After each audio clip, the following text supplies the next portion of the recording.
আসসালামু আলাইকুম।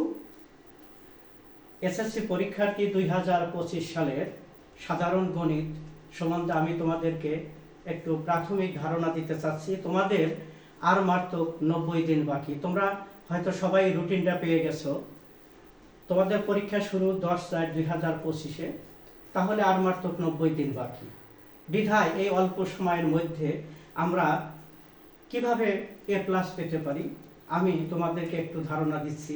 যদি তোমরা আমার এই ধারণাটা মোটামুটি যদি ফলো করো, তাহলে আমার বিশ্বাস আলহামদুলিল্লাহ যে তোমরা 100% ভালো করতে পারবা এবং মোটামুটি সবাই A+ পাবা। যে তোমাদের প্রাথমিক ধারণার থেকে আমি বলছি যে সবগুলো এখন তো আর গোটা বই করে কোনো লাভ হবে না। এখন তোমরা শর্ট চলে আসো। দেখো আমি তোমাদেরকে একটা সংক্ষিপ্ত সিলেবাস তোমাদের মাঝে উপস্থাপন করছি, তোমরা একটু দেখো। এখানে সৃজনশীল প্রশ্ন তোমাদের থাকবে, দিতে হবে 7টা, 7×10 = 70 মার্ক। তাহলে 70 মার্কের জন্য তোমাদের বীজগণিত অংশ থেকে থাকবে 3টা, দিতে হবে 2টি। তাহলে 3টা যদি থাকে তাহলে আমরা মোটামুটি ভাবে একটা ধারণা নিতে পারি যে কোন কোন অধ্যায় করলে কালে আমরা 2টা প্রশ্ন ইজিলি দিতে পারবো। তাহলে দেখো, অনুশীলনী 2.1, 2.2, 3.1, 3.2।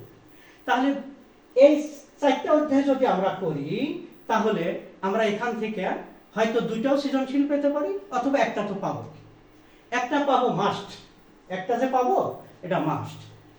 আরেকটা দেখো, আরেকটা প্রশ্ন আমাদের সৃজনশীল দরকার। অনুশীলনী 4.1, 4.2, 11.1, 11.2।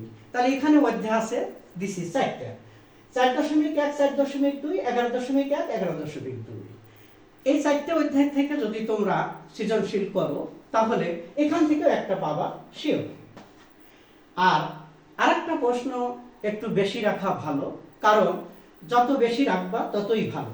তোমাদের দিতে হবে 2টা এখান থেকে হয়ে যাবে।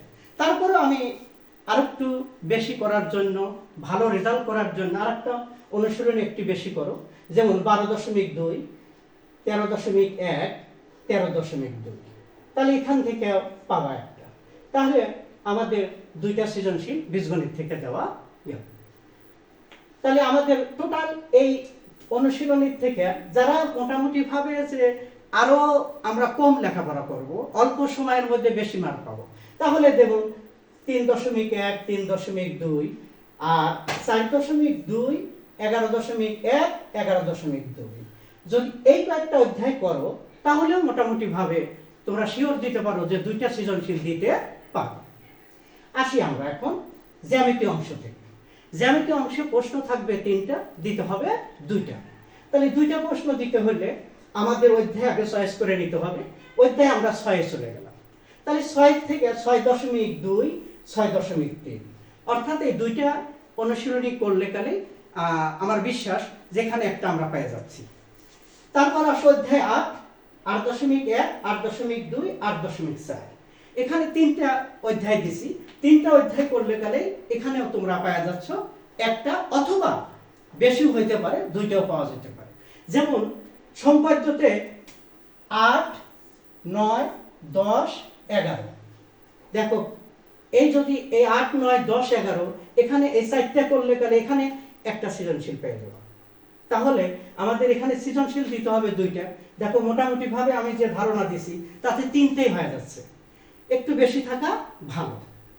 আসি এখন আমরা ত্রিকোণমিতি অংশ থেকে থাকবে 3টা, দিতে হবে 2টা। তাহলে ত্রিকোণমিতি অংশ থেকে আমরা অনুশীলনী চয়েস করে নিছি 9.1, 9.2, অনুশীলনী 10। তাহলে এখান থেকে আমাদের দিতে হবে 2টা। আমরা 9.1 আর 2 এই 2টা করলে খালি 2টা পেয়ে যাব সৃজনশীল ইনশাআল্লাহ। তারপরে আমি একটা অনুশীলনী একটু বেশি দিছি, অনুশীলনী 10, যে কারণ বেশি রাখা ভালো। তারপর আসলাম পরিসংখ্যান অংশ থেকে 2টা থাকবে, দিতে হবে একটা। পরিসংখ্যান তো থাকবেই, 2টা থাকবে, তার মধ্যে দিতে হবে একটা। তাহলে পরিসংখ্যান অংশ থেকে আমরা মোটামুটি ভাবে যে পাঠ্য বইয়ের যে সৃজনশীলগুলো আছে এগুলো আমরা বেশি ভালো করে লক্ষ্য করব। তাহলে আমার ধারণা যে এখান থেকে তোমরা একটা কনফার্ম করতে পারছো, এখান থেকে একটা কনফার্ম করতে পারছো, এখান থেকে তোমরা দুইটা কনফার্ম করতে পারছো, তারপরে আর জ্যামিতির থেকে তোমরা দুইটা কনফার্ম হয়ে যাচ্ছে, আর বীজগণিত অংশ থেকে দুইটা কনফার্ম হয়ে যাচ্ছে। তাহলে আমাদের টোটাল প্রশ্ন দিতে হবে 7টা।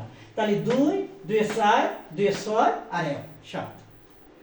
আমার ছাত্রছাত্রীর উদ্দেশ্যে বলছি, এসএসসি পরীক্ষার্থীদের, তোমাদের অল্প সময়ে বেশি নাম্বার পেতে হলে আগেই অনুশীলনীগুলো এই চয়েস করে এই অনুশীলনীগুলোই বেশি করো, বিধায়ী ভালো ফলাফল করা সম্ভব। আমি এরপরে আবার হায়ার ম্যাথটাও দেব, হয়তো তোমাদেরকে একটা ধারণা কয়েকদিনের মধ্যে আমি দিয়ে দেবো হায়ার ম্যাথটাও। এখানেও তোমাদের আবার চ্যাপ্টার চয়েস করে দেব, এবং অল্প সময়ের মধ্যে যাতে সবাই A+ পাও এবং শর্ট সিলেবাস করে দিচ্ছি আমি। আশা রাখি সবাই ভালো করবো। আল্লাহ হাফেজ।